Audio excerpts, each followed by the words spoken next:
இந்த பங்குனி உத்திர சிறப்புகள் வந்து முக்கியமான ஒரு சிறப்பு வந்து கல்யாணம் வேண்டி இருக்கிறவங்க இந்த பங்குனி உத்திர விரதம் இருந்தால் நிச்சயமாக அடுத்த பங்குனி உத்திரத்தில் கல்யாணம் நடக்குன்றது வந்து நான் சொல்லலை. தெய்வங்களுக்கு திருமணம் தேவை அப்படின்னா மனிதர்களுக்கு எப்படி திருமணம் தேவை அதே மாதிரி கண்டிப்பாக தெய்வங்களுக்கும் எல்லா விஷயமும் வந்து நடக்கும். அந்த முருகர் தான் உங்களை எவ்வளோ பெரிய தூரத்துக்கு கொண்டாலும் எவ்வளோ பெரிய எல்லை கொண்டாலும் பத்திரமா கூட்டு போய் திரும்ப வீட்டுக்கு கொண்டு வந்து விடுறாரு. பால் குடம் எடுக்க முடியல, எனக்கு வந்து அந்த நேரத்தில் வந்து மாதவிடாய் பிரச்சனை ஆயிடுச்சு, இல்லை என் குடும்பத்தில் யாரோ ஒருத்தங்க ஹாஸ்பிட்டலில் இருக்காங்க, நம்ம 365 நாளும் முருகரை போய் கும்பிட முடியல, ஏதோ ஒரு வகையில் நான் எங்கேயோ ஒருத்தருக்கேன் இருக்கு அப்படின்றப்போ ஒரு நாளாவது நீங்கள் போய் முருகரை போய் வழிபடுங்க அப்படின்னு சொல்கிறதுக்கு தான் இந்த பங்குனி உத்திர வழிபாடு. அரையனார் பெருமான், ஏன்னா அரையனார் பெருமான் 16,000 திருப்புகள் வந்து கொடுத்துருக்காரு. அதில் நம்மளுக்கு 1330 திருப்புகள் மட்டும் தான் கிடச்சிருக்கு. நீங்கள் தோண்டு போன முருக பக்தர்கள்லாம் ஏதோ ஒரு வகையில் மனசு வந்து பஸ்லேயோ இல்லை கார்லேயோ போயிட்டு இருக்கும்போது எதிரில் திடீர்னு முருகர் படமோ இல்லை முருகர் வாசமோ காட்சி தெரிகிற மாதிரி இந்த பங்குனி உத்திரத்துக்கு இந்த பங்குனி உத்திரம் வந்து கிட்டத்தட்ட 31ஆம் தேதி மாலையே ஆரம்பித்து ஏப்ரல் 1ஆம் தேதி மாலை முடியுது. அதனால் குமுதம் பக்தி நேயர்களுக்கு வணக்கம். உலகெங்கும் வாழும் முருகர் சொந்தங்களுக்கு, இந்த காணொலி பார்க்குற அனைத்து முருக பக்தர்களுக்கும் பங்குனி உத்திர திருநாள் நல்வாழ்த்துக்கள். பங்குனி உத்திரம், இந்த பங்குனி உத்திரன்றதுக்கு வந்து எத்தனையோ சிறப்புகள் இருந்தாலும் இதில் முருகர் வழிபாடு வந்து இந்த கலியுகத்தில் வந்து மிகப்பெரிய அளவுக்கு ஒரு பெரிய சிறப்பு வழிபாடாக இருக்குது. எங்கே பார்த்தாலும் பால் குடம், எங்கே பார்த்தாலும் காவடி, எங்கே பார்த்தாலும் வேல் அப்படின்னு சொல்லி முருக பக்தர்கள் சென்னை உட்பட தமிழ்நாடு எல்லா இடத்துலையுமே நீங்கள் திரும்பும் இடமெல்லாம் முருக பக்தரோட வழிபாடும் முருக பக்தர்களோட பிரார்த்தனையும் பெருமளவும் இருக்கும். இந்த பங்குனி உத்திரம் தொடங்கினது வந்து இலங்கையில் இருந்து தான் உலகம் ஃபுல்லாகவே பங்குனி உத்திர வழிபாடு தொடங்கியிருக்கு. இந்த பங்குனி உத்திர சிறப்புகள் வந்து முக்கியமான ஒரு சிறப்பு வந்து கல்யாணம் வேண்டி இருக்கிறவங்க இந்த பங்குனி உத்திர விரதம் இருந்தால் நிச்சயமாக அடுத்த பங்குனி உத்திரத்தில் கல்யாணம் நடக்குன்றது வந்து நான் சொல்லலை. எத்தனையோ முருகரடியார்கள் காலமாக இதன் மூலயமா விரதம் இருந்து நடந்தவங்க எத்தனையோ சாட்சிகளாக சொல்லப்பட்டிருக்கு. தொல்காப்பியம், சிலப்பதிகாரம் இது எல்லாத்துலேயுமே இந்த பங்குனி உத்திர வழிபாடு சொல்லியிருக்கு. காரணம் வந்து எல்லா தெய்வங்களுக்குமே திருமண நாள் வந்து பங்குனி உத்திரம். தெய்வங்களுக்கு திருமணம் தேவையா அப்படின்னா மனிதர்களுக்கு எப்படி திருமணம் தேவை அதே மாதிரி கண்டிப்பாக தெய்வங்களுக்கும் எல்லா விஷயமும் வந்து நடக்கும். அவங்க தான் நம்மளுக்கு முன்னாடி நிறைய விஷயங்களை வந்து உணர்த்தியிருக்காங்க. பங்குனி உத்திர வழிபாடு வந்து அவரவர் பொருளாதாரத்துக்கும் அவரவர் சூழ்நிலைக்கு ஏற்ற மாதிரி வழிபடுங்க. ஐயோ இவங்க வந்து அறுபடைக்கு போயிட்டாங்க, இவங்க வந்து இந்த கோயிலுக்கு போயிருக்காங்க, அதுக்காக நம்மளும் கஷ்டப்பட்டு போகணுன்னு கிடையாது. எந்த இடத்துல முருக பக்தியில் நீங்கள் இருந்தாலும் எந்த ஊரில் இருந்தாலும் உங்கள் கோவில் உங்கள் தெருவில் நடக்கும் பாருங்கள் பங்குனி உத்திர வழிபாடு, அதில் கலந்துக்குங்க. ஏன்னால் அந்த முருகர் தான் உங்களை எவ்வளோ பெரிய தூரத்துக்கு கொண்டாலும் எவ்வளோ பெரிய எல்லை கொண்டாலும் பத்திரமா கூட்டு போய் திரும்ப வீட்டுக்கு கொண்டு வந்து விடுறாரு. ஸோ நீங்கள் வீட்டு பக்கத்தில் இருக்கிற முருகர் வழிபடுறது தான் ஒரு பெரிய உத்தமம். இந்த பங்குனி உத்திரம் வந்து கிட்டத்தட்ட 31ஆம் தேதி மாலையே ஆரம்பித்து ஏப்ரல் 1ஆம் தேதி மாலை முடியுது. அதனால் நைட்டு நீங்கள் முருகப்பெருமானுக்காக உண்டான பாலோ இல்லை அபிஷேகத்துக்கு உண்டான எல்லா பொருளும் சேகரித்து வச்சு காலைல கோவிலில் போய் நீங்கள், ஏன்னா எல்லா கோயிலையும் அன்றைக்கி சீக்கிரம் திறந்துருவாங்க, அதுக்கு முன்னாடி போய் நீங்கள் கொடுக்குறது வந்து பெரிய புண்ணியம். பால் குடம் எடுக்க முடியல, எனக்கு வந்து அந்த நேரத்தில் வந்து மாதவிடாய் பிரச்சனை ஆகிடுச்சு, இல்லை என் குடும்பத்தில் யாரோ ஒருத்தங்க ஹாஸ்பிட்டலில் இருக்காங்க, போக முடியல அப்படின்னு சொன்னால் கூட நீங்கள் இருக்கிற இடத்துல முருகரை வேண்டுங்க. கண்டிப்பாக ஏதோ ஒரு வகையில் முருகப்பெருமான் எங்களுக்கு காட்சி கொடுப்பாரு. ஸோ பங்குனி உத்திரம் கல்யாணம் விரதம் அப்படின்ற ஒரு விஷயத்துக்கு இல்லாமல் எதெல்லாம் நீங்கள் வந்து நினச்சிருக்கீங்களோ அதுக்கெல்லாம் சேர்த்து விரதம் இருங்க. இந்த பங்குனி உத்திரத்துக்கு என்னால் இந்த வேண்டுதல் நிறைவேற்ற முடியாது கூட அடுத்த பங்குனி உத்திர வேண்டுதல் நிறைவேற்றுறேன்னு சொல்லி வேண்டிக்கிங்க, கண்டிப்பாக அது நடக்கும். பங்குனி உத்திர வழிபாடுன்றது வந்து நம்ம 365 நாளும் முருகரை போய் கும்பிட முடியல, ஏதோ ஒரு வகையில் நான் எங்கேயோ ஒருத்தருக்கேன் இருக்கு அப்படின்றப்போ ஒரு நாளாவது நீங்கள் போய் முருகரை போய் வழிபடுங்க அப்படின்னு சொல்கிறதுக்கு தான் இந்த பங்குனி உத்திர வழிபாடு. எப்படி தைப்பூசம் 3 நிகழ்ச்சி தான் வந்து இந்த கலியுகத்தில் வந்து முருகர் வழிபாட்டுக்கு ஒரு பெரிய விஷயமா சொல்லப்படுது. வைகாசி விசாகம், தைப்பூசம், பங்குனி உத்திரம். அதில் முதல்ல வந்து பங்குனி உத்திரம் தான். பங்குனி உத்திரத்துக்கு அப்புறம் தான் தைப்பூசம் வருது, தைப்பூசத்துக்கு அப்புறம் தான் வைகாசி விசாகம் வருது. ஸோ இந்த பங்குனி உத்திரம் வந்து மலேசியா, சிங்கப்பூர் உட்பட லண்டன், ஆஸ்திரேலியா எல்லா இடத்துலையுமே மிக விமர்சையாக கொண்டாடுறதுக்கு முக்கியமான காரணம் வந்து அரையனார் பெருமான். ஏன்னா அரையனார் பெருமான் 16,000 திருப்புகள் வந்து கொடுத்துருக்காரு. அதில் நம்மளுக்கு 1330 திருப்புகள் மட்டும் தான் கிடச்சிருக்கு. ஆனால் அரையனார் பெருமான் உலகம் ஃபுல்லாக பயணிச்சிருக்காரு. வியட்நாம் வரைக்கும் இப்போ சமீபத்தில் முருகர் ஆராய்ச்சியில் வந்து சிங்கப்பூரில் அரையனார் பெருமான் பாடின ஒரு பாடல் இருக்கிறதா ஒருத்தர் வந்து பதிவு பண்ணியிருந்தார். அந்த தகவலை திரட்டினா அது எங்கே நேபாளில் போய் முடியுது. நேபாள் வழியாக அவர் எல்லா நாட்டுக்கும் பயணம் பண்ணியிருக்காரு. முருகப்பெருமானோட சக்தி இந்த உலகம் ஃபுல்லாக இருந்திருக்கு.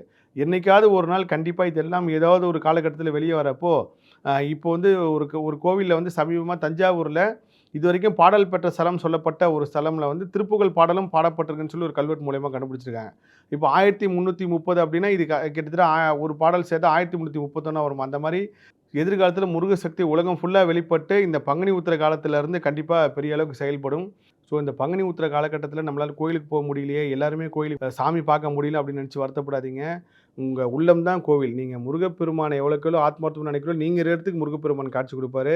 இது சத்தியமாக நடக்கும். நீங்கள் வேணால் எத்தனையோ நான் நேர்காணலில் சொல்லியிருக்கேன். நீங்கள் தோண்டு போன முருக பக்தர்கள்லாம் ஏதோ ஒரு வகையில் மனசு வந்து பஸ்லேயோ இல்லை கார்லேயோ போய்ட்டு இருக்கும்போது எதிரில் திடீர்னு முருகர் படமோ இல்லை முருகர் வாசமோ காட்சி தெரிகிற மாதிரி இந்த பங்குனி உத்திரத்துக்கு கண்டிப்பாக உங்களால் முடிஞ்ச விஷயம் செய்யுங்க, தர்மம் செய்யுங்க. அதை தாண்டி நீங்கள் கோயிலுக்கு பால் வாங்கி கொடுக்குறது வந்து ஒரு பெரிய புண்ணியம். ஸோ பால்ன்றது வந்து சாதாரண விஷயம் கிடையாது. நம்ம என்னடா பால் வாங்கி கொடுத்து நம்ம தலையெழுத்து மாறிடுவோம்னா, பால் வாங்கி கொடுத்து அவங்க தலையெழுத்து கிடையாது. உங்க ஊழ்வினை கருமனை முதற்கொண்டு எல்லாமே மாறும். காரணம் வந்து ஒரு மனிதன் பிறந்து முதல் குடுக்குற உணவு வந்து பால். அவன் கடைசியில வந்து இறந்ததுக்கப்புறம் குடுக்க போற உணவும் பால் தான். அது எந்த மதமா இருந்தாலும் அந்த பால் சடங்கு வந்து இப்பயும் இருக்கு.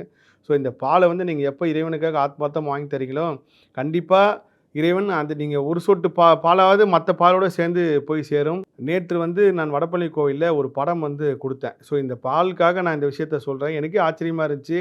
இப்படி ஒரு சம்பவம் வந்து உண்மையிலே ரொம்ப ரொம்ப மிரட்சியாச்சு அந்த முருக பக்தர் சொல்றப்போ. எனக்கு திருவண்ணாமலையில வந்து ஒரு படம் ஒண்ணு குடுத்தாங்க. முருகர் படம்.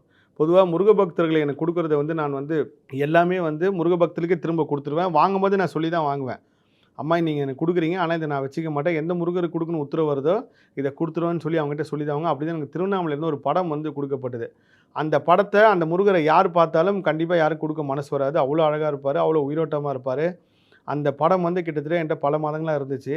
அந்த படத்த வந்து வடபழனி கோயிலுக்கு குடுக்கணும்னு உத்தரவு வருது. உத்தரவு வந்தோனே நான் வடபழனி கோயில் நிர்வாகத்திட்ட சொல்றேன். சார் இந்த மாரி இந்த படம் குடுக்குறோன்னு நல்ல விஷயம் சார். அன்னதான கூடம் வந்து புதுசா திறக்கிறோம். அங்க வந்து குடுத்துருங்க. அங்க வச்சுருவோம் அப்டின்னாங்க. எனக்கு ரொம்ப சந்தோஷமா இருந்துச்சு. ஏன்னா, அன்னதான கூடன்றது எல்லாரும் சாப்பிடுறவங்க. அந்த இடத்துல அந்த முருகர் இருக்கான்றப்போ மனசும் நிறையும், வயிறும் நிறையும். அப்பேற்பட்ட ஒரு முருகர் படம் அந்த படம். அந்த படம் குடுக்குறதுக்கு நேத்து போறப்போ ஒரு அம்மா வந்து எப்பயுமே கோயிலுக்கு போனா நெறைய முருக பக்தர்கள சந்திப்பேன். நெறைய முருக பக்தர்ட்ட பேசுறப்போ ஒவ்வொருத்தரும் ஒரு அதிசயம் சொல்லுவாங்க. அப்போ அந்த அம்மா வந்து என்ட்ட சொன்னாங்க, "அண்ணே இந்த மாரி ஞாபகம் இருக்கா அண்ணே, நான் 2 வருஷமா பங்குனி உத்திரத்துக்கு நீங்க வந்து கரெக்ட்டா அது எப்படி தொடர்ந்து நடந்துச்சுன்னு தெரியல. முதல் வருஷம் நான் கூட்டத்துல வந்தேன். அப்ப நீங்க உங்க கையில தான் பால உள்ள ஊத்திருங்கன்னு சொல்லி குடுத்தேன். அந்த பால நீங்க வாங்கி ஊத்திட்டீங்கண்ணே. அப்ப எனக்கு கல்யாணம் ஆச்சு. அதே மாரி 2வது வருஷம் வரப்பயும் நீங்க கரெக்ட்டா இருந்தீங்க. உங்ககிட்டயும் அந்த பால தான் குடுத்தேன். நீங்க உள்ள போய் கொண்டு போய் ஊத்திட்டீங்க அப்டின்னாங்க. எனக்கு அவங்க ஞாபகம் இல்ல. ஆனா அவங்க சொன்னது வந்து பெரிய ஆச்சரியம். என்னன்னா, அதுக்கப்புறம் இப்ப குழந்தை பொறந்து நல்லா இருக்கான்னாங்க. ஸோ இந்த பாலுக்கு வந்து இவ்வளோ பெரிய விஷயம் இருக்கு. இதுல நம்மள முருகப்பெருமான் ஒரு கருவியா தேர்ந்தெடுத்து அந்த பக்தர் வாழ்க்கையில ஏதோ ஒரு விஷயத்த பண்ண வச்சிருக்கான்றப்ப ஆச்சரியமா இருந்துச்சு. அவங்க சொன்னதுலேருந்து எப்படி யோசிச்சுட்டே இருந்தேன். அது எப்படி கரெக்ட்டா 2 வருஷம் தொடர்ந்து நம்ம அங்க நின்னுருக்கோம், குடுத்துருக்கோம் அப்படின்னு சொல்லிட்டு. இது உண்மையிலே ஒரு பெரிய அதிசயம் தான். இதுல தெய்வ குழந்தைகளுக்கு உதவி பண்றது உங்களால மத்த நாள்ல செய்ய முடியலனா கூட, இந்த பங்குனி உத்திரம் அன்னைக்கு எங்கேயாவது ஒரு இடத்துல உங்களுக்கு தெரிஞ்ச ஆசிரமத்திலயோ, இல்ல வாய் பேச முடியாத, காது கேட்காத குழந்தைங்க படிக்கிற பள்ளியிலயோ, இல்ல முதியோர் இல்லத்திலயோ அவங்களுக்கு ஒரு உணவு குடுங்க. உணவுனா சாதாரண உணவா குடுக்காம, ஒரு அறுசுவை உணவா குடுங்க. பொருளாதார ரீதியா நல்லா இருந்தா பண்ணுங்க. இல்லையா, ஒரு அரிசி வாங்கி குடுங்க. என்னைக்குமே வந்து தெய்வம் என்ன சொல்லுதுன்னா, எனக்கு செய்றத விட இயலாதவங்களுக்கு செய்யுங்கன்னு தெய்வம் சொல்லுது. 50,000 லிட்டர் பால் வாங்கி இறைவனுக்கு நம்ம அபிஷேகம் பண்றதும் புண்ணியம் தான். அத விட பெரிய புண்ணியம் ஒரு பால் இல்லாத ஒரு குழந்தைக்கு நம்ம பால் குடுத்து, இல்ல இயலாமை ஆற்ற இடத்துல போய் நம்ம ஒரு அரிசியோ, இல்ல அவங்களுக்கு ஒரு சின்ன ஒரு பொருள் வாங்கி குடுக்க கூட பெரிய புண்ணியம் தான். அதனால நம்ம தெய்வத்த செய்றத தாண்டி உங்களால முடிஞ்சத செய்யுங்க. அதே சமயத்தில இந்த மாரி ஆதரவற்றோர் இல்லங்களுக்கோ, இல்ல வந்து முதியோர் இல்லங்களுக்கோ, இல்ல வாய் பேச முடியாத, காது கேட்காத குழந்தைங்க படிக்கிற பள்ளிகளுக்கோ, இல்ல ஆட்டிசம் குழந்தைங்க பள்ளிக்கோ உங்களால முடிஞ்ச ஒரு உணவு குடுங்க.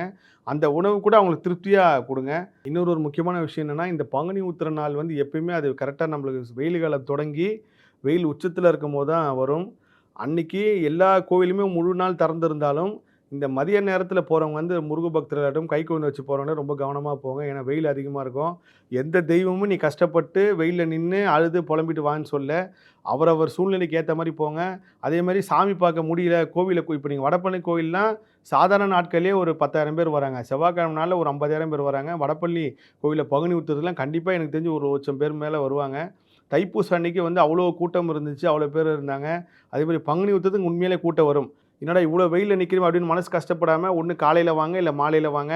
நீங்க இரவு நேரம் எவ்வளோ நேரம்னாலும் எல்லா கோயிலுமே திறந்திருக்கும். கண்டிப்பா முருக பக்தர்கள் இருக்கிற எல்லா இடத்துலயுமே அன்னைக்கு எல்லா முருக பக்தர்களும் பார்த்ததுக்கு அப்புறம் தான் கோயில் சாத்துவாங்க. இந்த மதியான நேரத்தில போய் யாரும் கஷ்டப்படாதீங்க. அவர் ஒரு சூழ்நிலை என்னால தாங்க முடியும் அப்படின்னா போங்க. ஆனால் இல்ல சாமி பார்த்தே ஆகணும்னு சொல்லி நீங்க வெயில்ல நின்னு, அதன் மூலியமா உங்களுக்கு ஏதாவது ஒரு மயக்கம் வந்து, ஏதாவது ஒரு பாதிப்பு அடைஞ்சா கூட உடனே சுத்தி இருக்கிறவங்க எல்லாம் என்ன சொன்னாங்கன்னா, "பாத்தியா முருகனுக்காக நீ போனியே இது தேவையான்னு?" கேட்பாங்க. அந்த மாரி ஒரு சொல் வந்து நம்ம ஏற்படுத்த வேண்டாம். முருகர் எங்கேயுமே இருப்பார், எப்பயுமே இருப்பாரு. அதுக்கு உதாரணம் வந்து ஔவையார்ன்ற ஒரு படத்துல வரும். ஔவையார் வந்து சிவபெருமான் எதிர்ல வந்து கால் நீட்டி உட்காருவாங்க. அப்போ அங்க இருக்கிற அந்த ஒரு ஐயர் வந்து சொல்லுவாரு, "அம்மா என்னம்மா இறைவன் முன்னாடி கால் நீட்டி உட்காந்துருக்கே?" அப்படின்னுவாங்க. உடனே ஔவையார் சிரிச்சுட்டே சொல்லுவாங்க, "சரி அப்ப இறைவன் இல்லாத இடத்த சொல்லு நான் கால் நீட்டுறேன்னுவாங்க." அந்த மாரி தான் முருகன் எல்லா இடத்துலயுமே இருக்காரு. நீங்க கோபுரத்த பார்த்து கும்பிட்டு போனாலும் உங்களுக்கு முருக சக்தி வேலை செய்யும். உள்ள போய் நம்ம முருகர நேருக்கு நேரா தான் பார்க்கணும்னு கிடையாது. நான் எப்போ இந்த முருகர் ஆராய்ச்சியில ரொம்ப தீவிரமா உள்ள போனேனோ, இப்போ வரைக்கும் வடபழனி கோயிலுக்கு போறதே எனக்கு ஒரு பெரிய டாஸ்க்கா அமைஞ்சிருச்சு. எத்தனையோ நாள் நான் கோபுரத்த பார்த்து கும்பிட்டு போயிருக்கேன். 365 நாள் நான் கோயிலுக்கு போனோம் அப்படின்னு ஒரு பெருமையா நான் எப்போ சொன்னேனோ, அப்பத்துல இருந்து நான் கோயிலுக்கு போறதே ரொம்ப ரொம்ப கம்மியாயிடுச்சு. அது மட்டும் இல்ல முருகர் ஆராய்ச்சியில பல ஊர்கள் பயணிக்கிறதுனால, வடபழனி கோயிலுக்கு போறதே ஒரு பெரிய இதாயிடுச்சு. அப்போ பாதி நாள்ல நான் கோபுரத்த பார்த்து தான் கும்பிட்டு போறேன். அதுக்காக முருகர் என்ன கைவிட்டாரா? முருகர் கோச்சுப்பார்லாம் கிடையாது. உங்கள் உள்ளத்தில் முருகன் இருக்கார். முருகான்னு நீங்கள் ஒரு வாட்டி நீங்கள் முருகான்னு கும்பிட்டுட்டு அதுக்கப்புறம் நீங்கள் கும்பிட்னாலும் முருக சக்தி உங்களுக்கு வேலை செய்யும். அதில் இந்த பங்குனி உத்திர திருநாள்ன்றது நம்ம ஆத்மார்த்தமாக செய்கிற எல்லா விஷயத்துக்கும் ஒரு பலன் இருக்குது. மற்ற 365 நாளும் நான் என்ன கேட்டால் டெய்லியும் பங்குனி உத்திரம் தான் சொல்லுவேன். தினமும் செவ்வாய்க்கிழமை தான் சொல்லுவேன். சிறுவாபுரி கோயிலுக்கு வந்து செவ்வாய்க்கிழமை போகிறத விட ஞாயிற்றுக்கிழமை போகிறது தான் பெரிய ரகசியம், பெரிய விஷயம் சொல்லி நான் கண்டுபிடித்து அதை சொல்ல போய் பல தடங்கல்கள் ஆச்சு. நீங்கள் எல்லா நாளுமே நம்மளுக்கு சிறப்பான நாள் தான். எல்லா கோயிலுமே சிறப்பான கோவில் தான். அதனால் இங்கேருந்து நம்ம அறுபடை வீட்டுக்கு போயோ, இல்லை பெரிய தூரமான ஒரு கோயிலுக்கு போய் நம்ம பக்தியை காட்டணும்னு கிடையாது. நம்ம தெருவில் இருக்கிற சின்ன கோயில் பாலமுருகனோ, இல்லை எந்த முருகராக இருந்தாலும் சரி, சுப்பிரமணிய முருகரோ, எந்த முருகராக இருந்தாலும் அந்த முருகரை முதல்ல பார்த்துட்டு, அதுக்கப்புறம் உங்களுக்கு பிடிச்ச இஷ்ட தெய்வ முருகரை போய் பாருங்கள். ரொம்ப ரொம்ப முக்கியமான விஷயம் என்னென்னா, ஒருவேளை என்னால் வந்து முருகருக்கு எதோ ஒன்று செய்ய முடியும்னு நினைக்கிறவங்க வஸ்திரம் வாங்கி கொடுங்க முருகருக்கு. அது ஒரு பெரிய எப்படி அந்த வஸ்திரம் வாங்கி கொடுக்குறீங்கன்னா, அதுக்கு முன்னாடி நாளே நீங்கள் வாங்கி கொடுத்துட்டீங்க அப்படின்னா, அடுத்த நாள் காலையில் முருகருக்கு அபிஷேகம் பண்ணி அந்த வஸ்திரத்தை கட்டுவாங்க. அதேமாதிரி நிறைய பேர் வஸ்திரம் கொடுத்தாலும் கோயில் யாரும் தூக்கி போட்டுற மாட்டாங்க. வச்சு முருகருக்கு சாத்துவாங்க. அதே மாதிரி நான் உணர்ந்த ஒரு விஷயம் என்னென்னா, முருகர் தனக்கு என்ன வேணுன்றோ அதுக்கு ஒரு விஷயத்தை தேர்ந்தெடுக்கிறார். அதுக்கு உண்டான முருக பக்தரை தேர்ந்தெடுக்கிறாரு. அவர் மூலயமா வாங்குறான்றதை நான் பல தடவை பார்த்தேன். அது ஏலக்காய் மாலையாக இருக்கட்டும், செண்பகப்பூ மாலையாக இருக்கட்டும், உங்கள் முருகர் நமக்கான முருகர். அவர் என்ன ஆசைப்பட்டு செய்யணும்னு நினைக்கிறீங்களோ அதை ஆத்மார்த்தமாக செய்யுங்க. அதுக்குண்ட நாள் பங்குனி உத்திரம். ஸோ இந்த பங்குனி உத்திர வழிபாடு எல்லார் வாழ்க்கையை மாற்றும். இந்த பங்குனி உத்திரத்தில் முருகர் வழிபாடு அப்படின்றத தாண்டி இயற்கையை வந்து ஒரு 3 விதமான நாட்களில் வந்து ஒரு பெரிய சக்தியை வந்து கொடுக்குது. அதுதான் தைப்பூசம், வைகாசி விசாகம், பங்குனி உத்திரம். எனக்கு வந்து ரொம்ப நாள் தியானம் பண்ணணும்னு ஆசை. இது வரைக்கும் நான் தியானம் பண்ணதே கிடையாது. ஆனால் ஒரு வாட்டி முயற்சி பண்ணலாமா அப்படின்னு நினைக்கிறவங்க கூட இது வரைக்கும் தியானம் பண்ணுறவங்க எல்லாருக்கும் சொல்கிற ஒரே விஷயம் தான், சார் கண்ணை மூடி உட்காந்தாலே பல பிரச்சனை ஞாபகத்துக்கு வருது, என் மனம் எங்கெங்கேயோ போகுது. குறிப்பாக தியானம் பண்ணணும்னு நினைக்கிறவங்களுக்கு 90% வந்து காம எண்ணங்கள் அதிகமாகி தப்பாக மனசில் வருதுங்க சார்னு சொல்லுவாங்க. இது எல்லாமே உங்கள் ஊழ்வினை கர்மவினை எப்போ நீங்கள் ஒரு ஹைவேஸில் பிடிச்சி நீங்கள் போகணுன்னு நினைக்கிறீங்களோ, அப்படி போனால் நம்ம வாழ்க்கையில் சீக்கிரம் ஒரு இடத்துக்கு போயிடலான்றப்போ, அதுக்கு முன்னாடி பல தடைகளை தாண்டி, பல சர்வீஸ் ரோட்டில் தாண்டி எங்கேயும் வழி தெரியாமல் போய் மாட்டிப்போம் பாருங்கள். அப்படி ஒரு சூழ்நிலை தான் இந்த தியானம் பண்ணுறவங்களுக்கு வந்து பலவிதமான கெட்ட எண்ணங்களையும் தப்பான சிந்தனைகளையும் நம்மளோட பிரச்சனை நினைவூட்டி ஒரு செகண்டில் கண்ணை திறந்துருவோம். ஒரு 3 செகண்ட் கண்ணை மூடி நம்ம உட்கார்ந்து நினச்சிங்கன்னா, கரெக்டாக 2வது செகண்டே கண்ணை திறந்து இல்லைப்பா போதும்பான்னு அப்படின்னு சொல்லி ஒரு விரக்தி நிலையை ஒரு பயத்தையும் கொடுத்துரும்.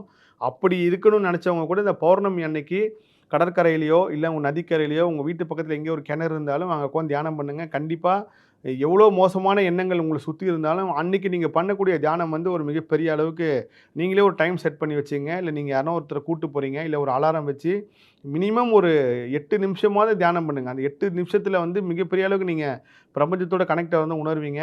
நீங்கள் நல்லா யோசிச்சு பாருங்கள். இந்த 8 நிமிஷம் தியானத்துக்கு முன் பின் அப்படி நீங்கள் எடுத்து பார்த்தீங்கன்னா உங்களுக்கு ஒரு கிளாரிட்டி கிடைக்கும். அது மனசும் சரி, உங்களோட சோலும் சரி, உங்களோட அந்த ஆன்மா ரீதியான ஒரு உங்களுக்கு ஆன்ம ரீதியான ஒரு பெரிய விழிப்புணர்வு கிடைக்கும். ஸோ தியானம் முயற்சிக்கிறவங்க கூட இந்த பௌர்ணமி அன்னைக்கு பங்குனி உத்திரம் அன்னைக்கு ஸ்டார்ட் பண்ணுங்கள். பங்குனி உத்திரம் வந்து 31ஆம் தேதி மாலையே உத்திர நட்சத்திரம் ஸ்டார்ட் ஆகிடுது. ஸோ நீங்கள் 31ஆம் தேதி இரவோ, இல்லை நள்ளிரவோ, இல்லை அதிகாலையோ இந்த தியானம் தொடங்கி முயற்சி பண்ணி பாருங்கள். ஒரு பெரிய மாற்றத்தை வந்து உணர்வீங்க. அதுக்கு முருகப்பெருமானை வேண்டி விரும்பி நீங்கள் தியானத்தை தொடங்க. முருகப்பெருமான் படம் முன்னாடியோ, இல்லை முருகர் கோவில்லையோ, கண்டிப்பாக கோயில்கள் எல்லாமே முழுசாகவே திறந்திருக்கும். அதே மாதிரி சென்னையில் பல இடங்களில் வந்து எல்லாருமே வந்து முருக பக்தர்களுக்கு வந்து இப்போ அன்னதானம் கொடுப்பாங்க. பால், கூல்ட்ரிங்க்ஸ் அவங்க வரவங்களுக்கு அந்த மாதிரி கூட உங்களால் முடிஞ்சவரை கொடுங்க. எப்போ நீங்கள் டவுன் டு எர்த் ஆகி எப்போ நீங்கள் மற்றவங்களுக்கு உதவி செய்யணும்னு வரீங்களோ அப்போ இறைவன் உங்களுக்கு உதவி செய்ய வந்துடுவார். இது பெரிய உண்மை. கண்டிப்பாக நீங்கள் எப்போ உதவணும்னு உங்களுக்கு என்ன வருது அப்போ இறைவன் வந்து உங்களோட சூழ்நிலையும் பொருளாதார நிலையும் உயர்த்துவார். ஸோ பங்குனி உத்திர திருநாளில் வந்து இவ்வளோ ஒரு விஷயத்தை வந்து பதிவு பண்ணுற பாக்கியம் கொடுத்ததுக்கு இறைவனுக்கு நன்றி. குமுதம் பக்திக்கும் நன்றி. மீண்டும் ஒருமுறை அனைவருக்கும் பங்குனி உத்திர திருநாள் நல்வாழ்த்துக்கள். எல்லா புகழும் முருகனுக்கே. நன்றி.